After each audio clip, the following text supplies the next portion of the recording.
মামা চিকেনটা কেন বানাইলা? হ্যাঁ হ্যাঁ, কিভাবে বানিয়েছি জানো? হ্যাঁ। তাহলে শোনো কিভাবে বানিয়েছি। প্রথমে পেঁয়াজটা ভেজে নিলাম, লাল লাল করে একটু ব্রাউন করে ভেজে নিলাম। তারপরে আদা রসুন জিরা বাটা, গোলমরিচ বাটা, কাঁচা লঙ্কা বাটা সব কিছু একসাথে মিক্স করে মশলাটা ভালো করে কষিয়ে নিলাম। তারপর মশলাটা কষানো হয়ে গেলে আমি চিকেনটা দিয়ে দিলাম। তারপর ভালো করে কষিয়ে ভালো মতো কষিয়ে তারপর ঢাকনা দিয়ে দিলাম। ঢাকনা দেওয়া হয়ে গেলে আমার কষানোটা হয়ে গেছে। তারপর আমি জল দিয়ে দিলাম।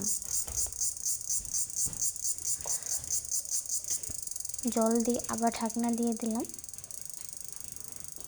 তারপর নামানোর কিছুক্ষণ আগে আমি ভাজা জিরে গুঁড়ো আর গরম মশলার গুঁড়ো আবার দিয়ে দিলাম।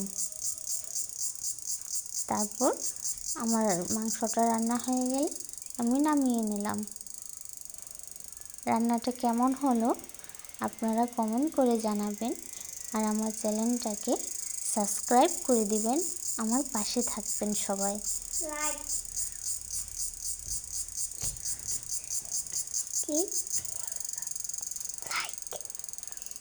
লাইক সাবস্ক্রাইব এবং কমেন্ট করবেন।